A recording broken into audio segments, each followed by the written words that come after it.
La sangre no cae en línea recta. Se arrastra. Encuentra las grietas del suelo y la sigue como un río oscuro y pegajoso que no pide permiso a nadie. Elena Vargas lo sabía mejor que cualquier persona en aquel pasillo. Lo había visto demasiadas veces. En lugares donde el suelo no era de linóleo blanco sino de tierra seca y polvoriente, donde el cielo no era un techo de hospital sino un horizonte que ardía. Pero esa mañana, Elena estaba de pie frente al lavabo de la sala de urgencias del Hospital Clínico San Rafael de Madrid, fregándose las manos con un cepillo de cerdas duras, mirando cómo el agua se teñía de un rosa sucio. 44 años. La espalda cargada de kilómetros que nadie podía ver.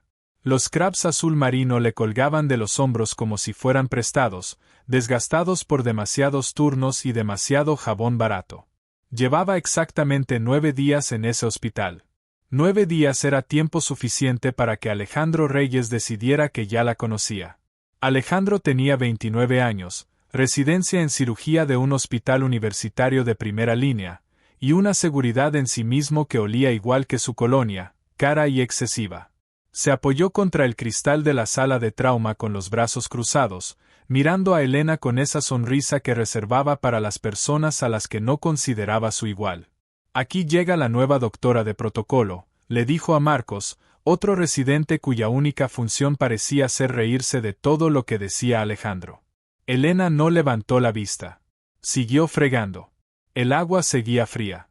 Siempre estaba fría en esa ala. Lo prefería así. Mantenía la mente despejada. Alejandro se despegó del cristal y entró en la sala. Tenía esa manera de caminar que tienen los hombres que nunca han tenido que disculparse por ocupar demasiado espacio. Se plantó detrás de ella y carraspeó con teatralidad. El lavabo es para el personal quirúrgico, Bennett. Tú tienes uno en la sala de enfermería. Elena cerró el grifo. El silencio que siguió fue más denso que cualquier palabra. Cogió un papel rugoso y se secó las manos sin prisa. Se había presentado el primer día con su título completo. Doctora en práctica clínica avanzada. Especialista en trauma.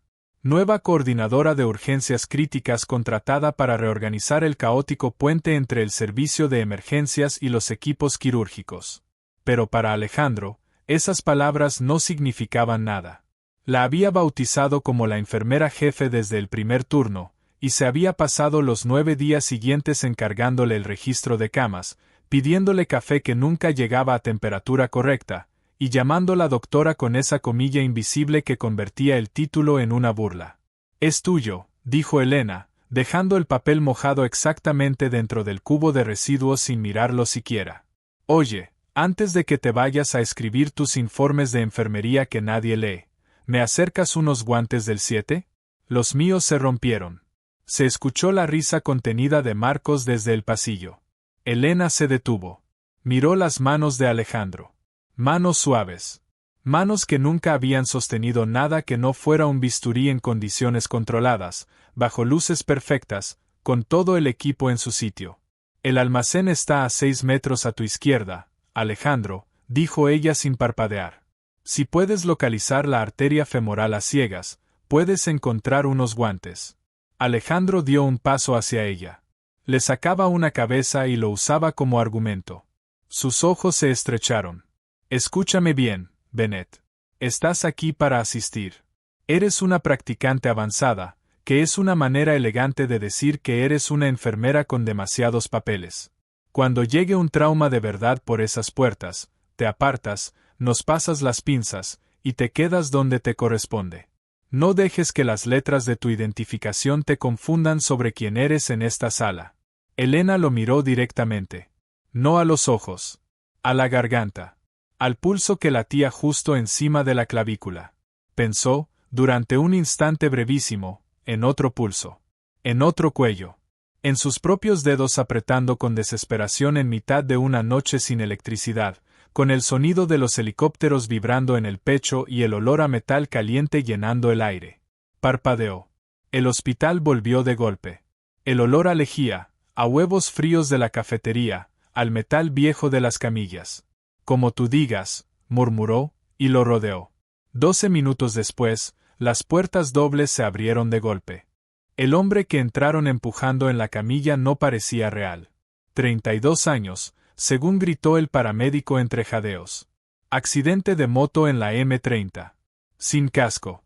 El cuerpo llegó con la ropa convertida en jirones pegados a la piel, y la mandíbula torcida en un ángulo que no debería ser posible en un ser humano vivo. La sala de trauma explotó en el caos ensayado de siempre. Elena se colocó junto a la pizarra blanca, rotulador negro en mano, observando. Alejandro tomó el mando con la voz pitando medio tono más alto de lo normal, ladrando órdenes a Marcos y a las enfermeras. El paciente se agitaba, gemía, sus manos golpeaban los laterales de la camilla con una violencia ciega y desesperada. La presión cae. 80/40, gritó una enfermera joven desde el monitor. 2 vías periféricas gruesas. Monitor cardíaco. Ya, ordenó Alejandro. Elena miraba. No al rostro del paciente. Al abdomen. Distendido. Rígido como un tambor. Y debajo de la cadera izquierda, en el acolchado de la camilla, una mancha oscura que crecía con una lentitud que solo reconocen quienes saben lo que significa.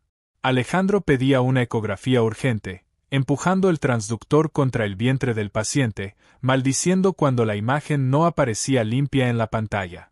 Marcos intentaba canalizar una vía con las manos temblando. Estaban mirando al sitio equivocado. Los dos. Era una fractura masiva de pelvis. Los bordes del hueso roto estaban desgarrando el plexo venoso por dentro. El hombre se estaba vaciando en su propio espacio retroperitoneal mientras ellos miraban el vaso. Elena sintió ese apretón familiar en el pecho. Lo conocía bien. Era el momento en que tienes que elegir entre proteger un ego ajeno o salvar una vida. Nunca había aprendido a elegir el ego. Soltó el rotulador. Cayó al suelo con un golpe seco de plástico. Antes de que pudiera moverse, la radio de pared crepitó con estática. Urgencia San Rafael, aquí unidad medicalizada Sierra 4. Llegamos en 3 minutos. Protocolo de víctimas múltiples. Varón de aproximadamente 50 años. Trauma explosivo severo. Torniquetes aplicados en campo. Hemorragia masiva. Constantes inestables. La cabeza de Alejandro se levantó de la pantalla de ultrasonidos. El médico adjunto, el doctor Gallardo, entró en ese momento en la sala. Tardó exactamente 4 segundos en ver lo que Elena llevaba mirando desde el principio. La mancha en la camilla. El abdomen. La cadera. Fractura de pelvis. Faja pélvica ahora, dijo Gallardo con una voz que no admitía repetición, empujando a Alejandro hacia un lado. Prepara la sala 2 para el trauma explosivo.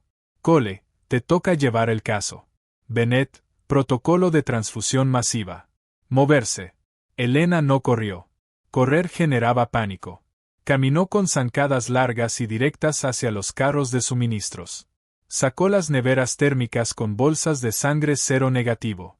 El peso frío y familiar del plástico contra sus palmas. Conectó las bolsas al infusor rápido con una precisión que no necesitaba pensarse. Las puertas dobles de urgencias se abrieron por segunda vez en menos de 15 minutos. Esta vez el golpe fue diferente. No era el ruido habitual de una emergencia civil. Era otro olor. Acre. Pólvora quemada. Plástico fundido. Y algo más debajo de todo eso, algo que Elena reconoció antes de verlo, antes de que su cerebro lo procesara conscientemente. El olor de la carne que ha estado demasiado cerca de una detonación. Sus fosas nasales se abrieron. El estómago le dio una vuelta lenta e involuntaria. 4 paramédicos empujaban la camilla a la carrera. El hombre que transportaban llevaba equipo táctico destrozado. Tela negra fundida sobre músculo vivo. En el pecho, donde debería haber habido chaleco, había un amasijo de Kevlar roto y metal retorcido. Agente federal, quizás militar, no lo sabemos, gritó el paramédico jefe con el uniforme empapado en rojo oscuro. Explosión durante una operación en el puerto de Barcelona. Se interpuso entre la bomba y su equipo. Recibió la metralla de frente. El hombre en la camilla estaba pálido como el yeso. Los labios con ese azul ceniciento que Elena había aprendido a temer más que cualquier otra señal vital. El pecho subía y bajaba en jadeos irregulares, cada respiración una batalla perdida contra algo que lo aplastaba por dentro. En mi cuenta, gritó Alejandro intentando recuperar autoridad sobre la sala. 1, 2, 3, traslado. Lo pasaron a la cama de trauma. Las sábanas blancas se tiñeron de rojo en segundos. Alejandro cogió las tijeras de trauma e intentó cortar el chaleco balístico. El Kevlar grueso atrapó las cuchillas una y otra vez. Alejandro tiraba con fuerza creciente, la mandíbula apretada, la frustración subiendo por su cuello en una oleada visible. Elena estaba en la cabecera de la cama, canalizando una vía en la yugular del paciente. Miró el torso del hombre mientras trabajaba. Y lo vio. Lado derecho del tórax. Una herida que respiraba. Que silbaba. Que chupaba aire con cada inspiración desesperada del paciente. El chaleco estaba presionando la metralla hacia adentro. Alejandro, herida torácica abierta, dijo Elena. Lado derecho. El chaleco está hundiendo la metralla. Quítalo ya. Alejandro gruñó y tiró de los cierres de velcro con violencia. El chaleco cedió con un desgarro brutal. El sonido que llenó la sala a continuación no era de este mundo. Un chorro de sangre rojo brillante salió disparado en arco, golpeando a Alejandro directamente en el pecho y salpicando su mascarilla. Arteria subclavia. Seccionada. La sangre no goteaba. Bombeaba. Con cada latido del corazón del paciente, la sala se convertía un poco más en un matadero. Alejandro se quedó paralizado. Las manos suspendidas en el aire. Los ojos abiertos de par en par. La boca moviéndose sin sonido.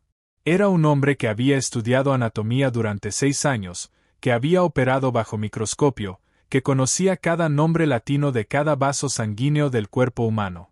Pero nunca había visto sangre así. Nunca había sentido en la cara el pulso de una arteria que se vaciaba en tiempo real. El monitor cardíaco comenzó a gritar. Presión, dijo Elena. Alejandro no se movió. Y entonces Elena tomó la única decisión que importaba. Las reglas del hospital desaparecieron en ese instante. La jerarquía, los títulos, los protocolos escritos por personas que nunca habían visto una arteria reventar a 30 centímetros de su cara. Todo se disolvió como azúcar en agua caliente. Lo que quedó fue algo más antiguo. Más brutal. Una memoria grabada no en el cerebro sino en los huesos. Elena rodeó la cama de un empujón y plantó el hombro directamente en el pecho de Alejandro. No fue un golpe delicado. Fue la clase de movimiento que se aprende cuando el tiempo se mide en latidos y no en segundos. Alejandro salió disparado hacia atrás, chocando contra la bandeja de instrumental estéril que cayó al suelo con un estruendo metálico que resonó por toda la sala. ¿Qué demonios estás haciendo?, gritó Alejandro desde el suelo, la voz rota entre el shock y la rabia. Elena no le respondió. No tenía tiempo para palabras que no salvaran vidas. No cogió una pinza. No esperó un bisturí. Introdujo la mano enguantada directamente en la cavidad abierta del pecho del paciente. El calor de la sangre fue un golpe físico. Fuego líquido y resbaladizo que le empapó el guante hasta la muñeca. Empujó más adentro, ignorando el filo de la metralla que rozó el látex y le mordió la palma. Sintió el corte. Un dolor limpio y agudo que atravesó el guante como si no existiera. Pero sus dedos siguieron moviéndose. Buscando. Hasta que encontraron el tubo muscular y resbaladizo de la arteria seccionada pulsando contra su palma como un animal herido que todavía peleaba. La apretó. Sus dedos se cerraron con una fuerza desesperada, aplastando la arteria contra el hueso de la clavícula para ocluir el flujo. El chorro de sangre se detuvo. La sala quedó en silencio absoluto. Solo el infusor rápido zumbando. Solo el monitor cardíaco recalibrándose. Solo la respiración de Elena, pesada y controlada, saliendo por la nariz mientras mantenía el brazo enterrado hasta la muñeca en el pecho de un hombre al que no conocía de nada. Tenía la cara salpicada de sangre. Los ojos fijos en el monitor. La presión empezaba a subir con timidez. 60 sobre nada. 70 sobre 30.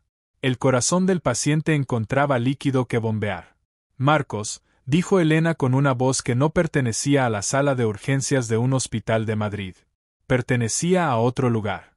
A otro tiempo. Llama al doctor Gallardo. Dile que tengo la subclavia ocluida manualmente y que tiene exactamente 4 minutos antes de que los dedos se me agarroten. Que venga con un clamp vascular y material para injerto. Corre. Marco salió de la sala tropezando con sus propios pies. Alejandro se había levantado del suelo. Tenía los nudillos blancos de apretar los bordes de la bandeja volcada. La cara le ardía con ese rojo particular de la humillación mezclada con la adrenalina que no sabe a dónde ir. «Te voy a denunciar», dijo con la voz temblando. «Me has agredido delante de testigos. Has realizado una intervención no autorizada. Eres una practicante de enfermería, no una cirujana. Esto es una imprudencia. Te van a retirar la licencia». Elena lo miró por primera vez desde que había empujado al hombro. Lo miró con la clase de calma que solo tienen las personas que han estado en lugares donde las amenazas administrativas son un chiste de mal gusto. «Estabas hiperventilando, Alejandro. Tenías las manos en el aire y los ojos en blanco. No había ninguna pinza en tu mano. El hombre tenía 40 segundos de vida». Elena hizo una pausa. «Si quieres hacer algo útil, coge una gasa y empaqueta los bordes de la herida. Si no, sal de mi sala». Alejandro no salió. Pero tampoco cogió la gasa. Se quedó de pie junto a la pared, mirando a Elena con una expresión que mezclaba la rabia con algo más incómodo. Algo que todavía no sabía nombrar. El doctor Gallardo entró 4 minutos después con el clamp en la mano y una expresión en el rostro que Elena había visto antes. La expresión de un médico veterano que procesa una escena imposible y la acepta sin perder el tiempo en preguntas. «No te muevas, Bennett. Voy a entrar por encima de tu pulgar». Su voz bajó un octavo. Se convirtió en la voz de alguien que ha operado en condiciones que ningún quirófano convencional podría imaginar. «Cuando yo diga suelta, retiras medio centímetro. No sueltes del todo hasta que escuches el clamp cerrado». «Entendido». El sudor le ardía en los ojos. El olor a sangre era tan denso que lo podía masticar. Pero los dedos de Elena no temblaron. «Soltando», dijo con voz ronca. Los dedos de Gallardo entraron fríos y rígidos junto a los suyos. El metal del clamp mordió el tejido con un clic que fue el sonido más hermoso que Elena había escuchado en todo el año. «Fuera». Elena extrajo la mano. El espasmo que le recorrió los nudillos al liberar la presión le arrancó un siseo entre los dientes. Dio un paso atrás y estuvo a punto de resbalar en el suelo encharcado. Se sostuvo en el borde de la cama. Levantó la mano derecha. El guante estaba destrozado. Un corte profundo y oscuro le atravesaba la palma de lado a lado. La sangre que goteaba era suya. Nadie la miraba. La sala entera había pivotado alrededor de Gallardo, que ya pedía un quirófano de cirugía vascular y material para injerto sintético. Elena no esperó a que nadie le dijera nada. Empujó las puertas dobles con el hombro y salió al pasillo. Caminó despacio. Las suelas de sus zuecos dejaban pequeñas marcas rojas en el linóleo blanco. Empujó la puerta del vestuario con el pie y fue directamente al lavabo industrial. Abrió el grifo a tope. El agua caliente golpeó la herida como una llama. Se arrancó el guante roto de un tirón, mordiéndose el labio cuando el látex rozó los bordes crudos del corte. Era profundo. Necesitaba puntos. Cogió el frasco de povidona yodada del estante y lo vertió directamente sobre la herida sin prepararse para el dolor. La llamarada blanca que le subió por el antebrazo le arrancó un sonido que no era un grito pero tampoco era silencio. Se miró en el espejo sucio sobre el lavabo. Ojos hundidos con ojeras que ya no eran ojeras sino parte de su cara. Raíces grises empujando agresivamente a través del rubio desgastado. Sangre seca en la mejilla izquierda que no era suya. Parecía exactamente lo que era. Una mujer agotada al límite. Entonces escuchó los pasos. No eran los chirridos de goma de los suecos hospitalarios. Era otro sonido completamente distinto. Firme. Rítmico. El golpe seco y sincronizado de botas militares contra el linóleo. Elena cerró el grifo. Los pasos se detuvieron al otro lado de la puerta. Y entonces la puerta del vestuario se abrió de golpe. La puerta no se abrió. Se arrancó de su sitio con un golpe seco que hizo vibrar el marco y retumbó por el pasillo como un disparo. 2 hombres entraron primero. Sin uniforme reconocible. Equipo táctico oscuro, sin insignias, oliendo a ozono, gasoil y algo metálico que Elena identificó antes de que su cerebro lo procesara conscientemente. Cordita. El olor específico de una detonación reciente.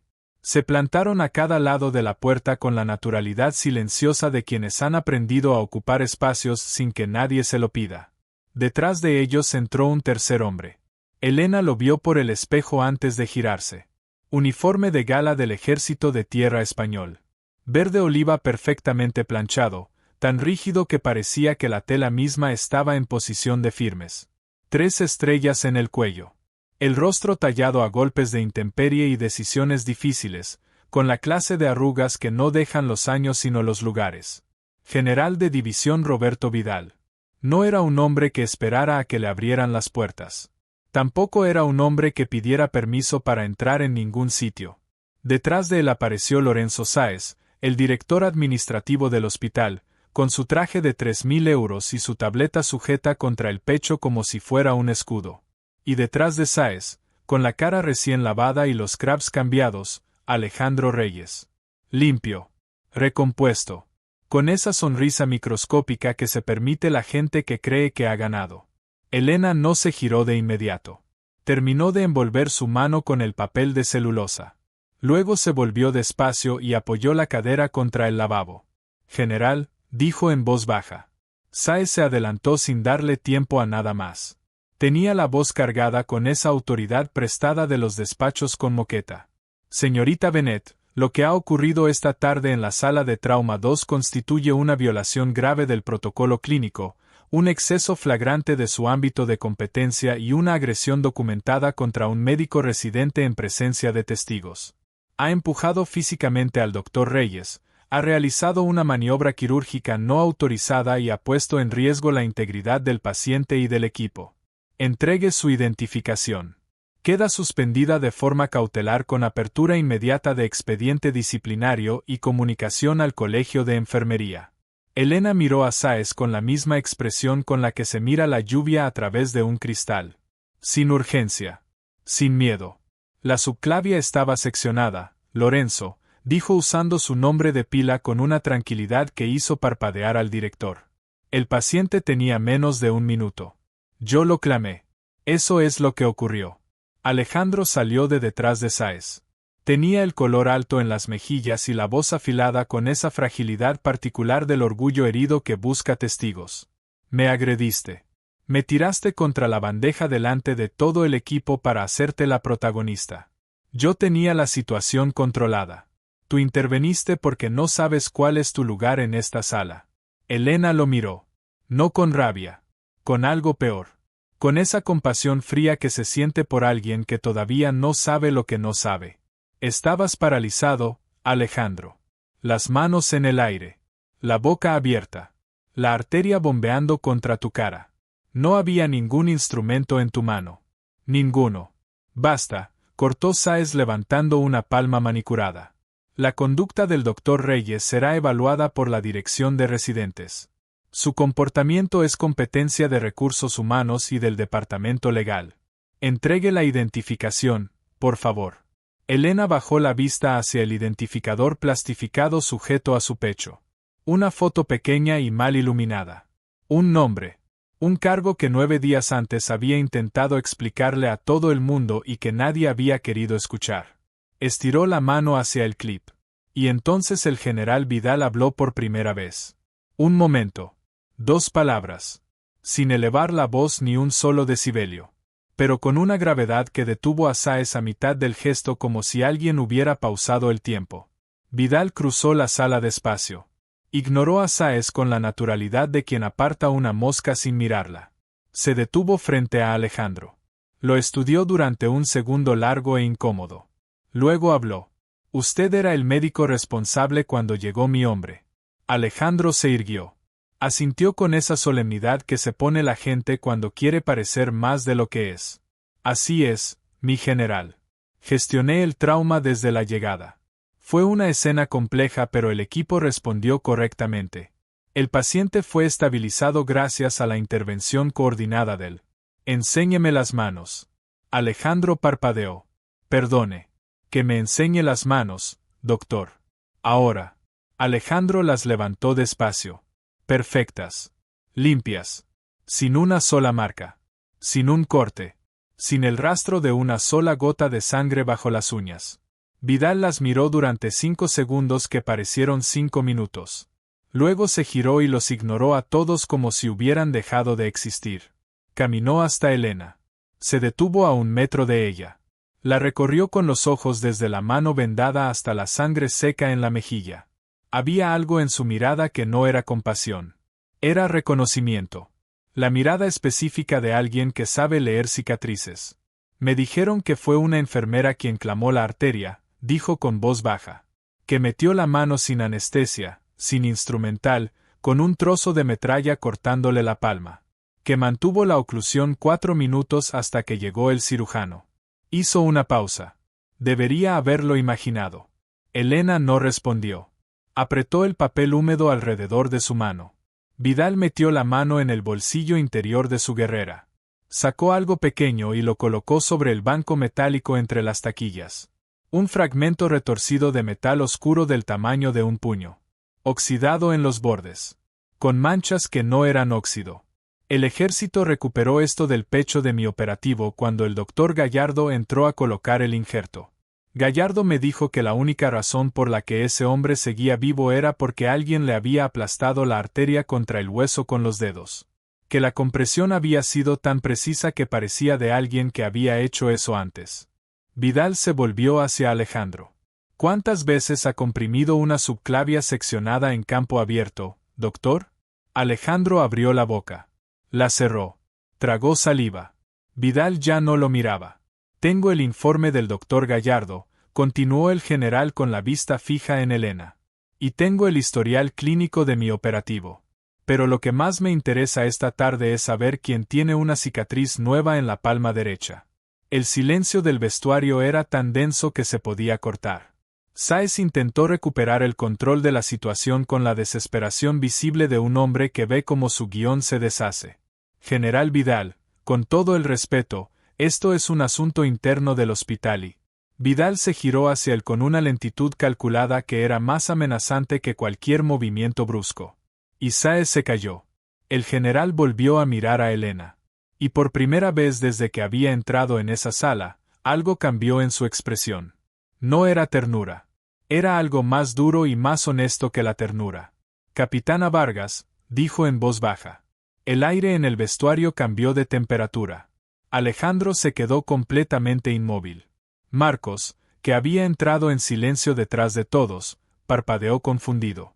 Sáez frunció el ceño sin entender. Elena cerró los ojos un segundo. Solo uno. Cuando los abrió, algo en su cara había cambiado también. Como si una máscara que llevaba 9 días puesta se hubiera corrido ligeramente hacia un lado. Ya no soy capitana, general, dijo con voz ronca. Soy una mujer cansada que necesita 5 puntos y un café. Vidal no sonrió. Pero algo en sus ojos sí lo hizo. Y entonces dijo las palabras que iban a cambiar todo lo que Alejandro Reyes creía saber sobre la mujer a la que había llamado enfermera durante 9 días. El general Vidal no levantó la voz. Los hombres como él no necesitaban hacerlo.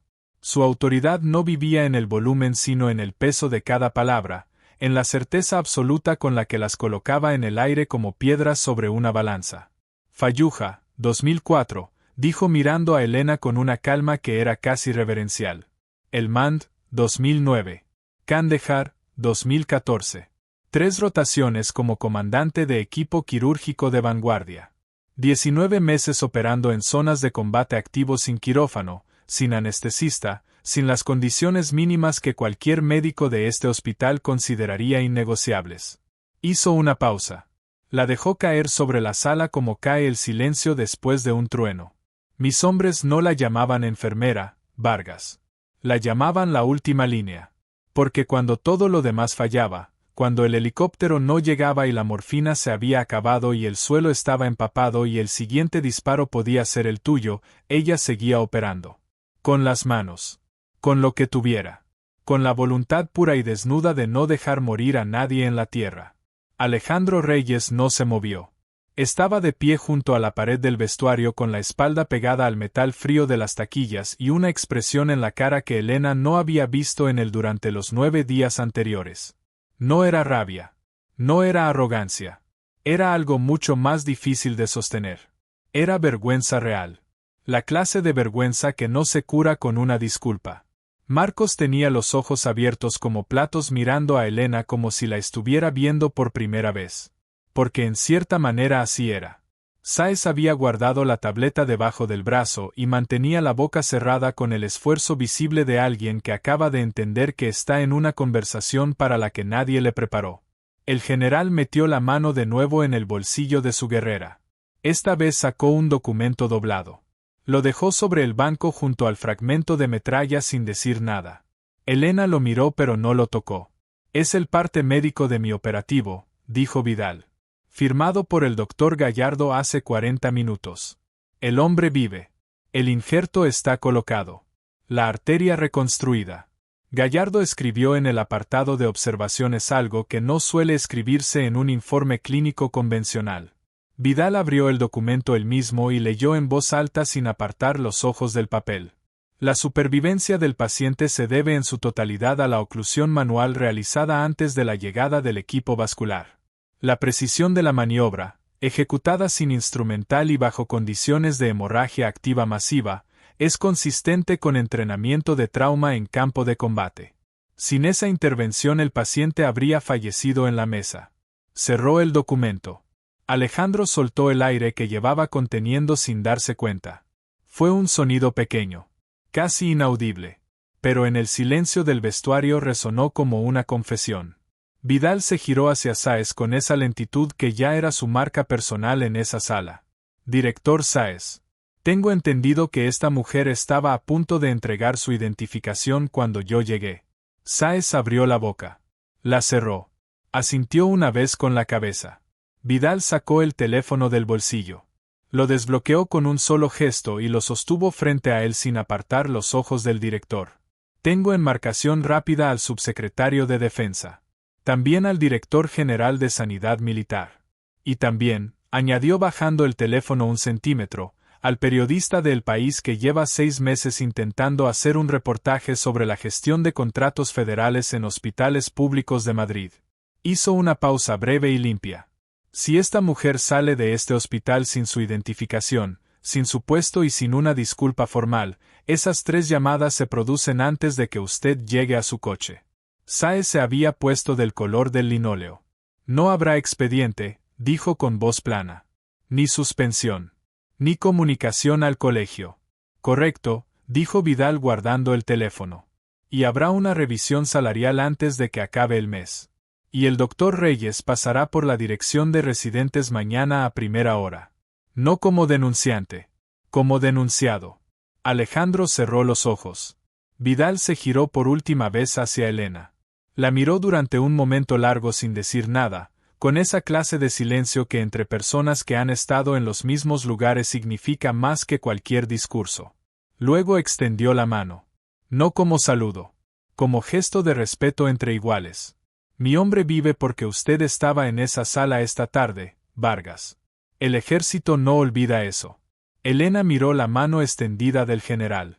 Miró el fragmento de metralla sobre el banco. Miró el documento doblado junto a él. Pensó en 9 días de café frío y camas que registrar y sonrisas que no llegaban a los ojos. Pensó en 19 meses de tierra y polvo y chicos de 20 años que le apretaban la mano mientras ella les prometía en voz baja que iban a llegar a casa. Algunos llegaron. Otros no. Estrechó la mano del general. El apretón duró 2 segundos. Firme. Sin palabras adicionales. Como debe ser entre personas que no necesitan adornos para entenderse. Vidal asintió una vez. Se giró y salió del vestuario con sus 2 hombres detrás, dejando en el aire ese olor a cordita y café negro y latón pulido que se quedaría impregnado en las paredes mucho después de que sus pasos se apagaran en el pasillo. Sáez salió detrás sin mirar a Elena. Marcos salió también, pegado a la pared, con la cabeza baja. Alejandro Reyes fue el último en moverse. Se quedó parado en el umbral de la puerta durante un momento. Elena ya estaba de espaldas a él, abriendo su taquilla para sacar el kit de sutura. Tenía que coserse la mano ella misma. El turno no había terminado. Escuchó que Alejandro quería decir algo. El sonido de alguien que aspira aire para hablar y luego no encuentra las palabras a la altura de lo que necesita decir. Al final solo dijo una cosa. No lo sabía. Elena no se giró. Cogió la aguja. Miró su palma abierta bajo la luz fría del vestuario. Ahora sí, dijo en voz baja. Y no había rencor en esas dos palabras. Solo el cansancio limpio y honesto de una mujer que llevaba demasiados años demostrando lo que era en lugares donde nadie debería tener que demostrarlo. Alejandro salió. La puerta se cerró despacio. Elena se sentó en el banco de madera frente a las taquillas. Desenrolló el hilo de sutura. Clavó la aguja en el borde de la herida con la mano que no temblaba porque había aprendido hace mucho tiempo que las manos no podían permitirse temblar. Afuera en el pasillo los pasos de todos se fueron apagando. El hospital siguió respirando con su ritmo propio. Monitores. Ruedas de camillas. Voces lejanas. Elena terminó el último punto. Cortó el hilo. Se miró la palma vendada bajo la luz. Luego se levantó. Se ató el pelo en ese nudo apretado que le tiraba de las comisuras de los ojos. Se colocó la identificación en el pecho. Abrió la puerta del vestuario y volvió al trabajo. Su turno no había terminado.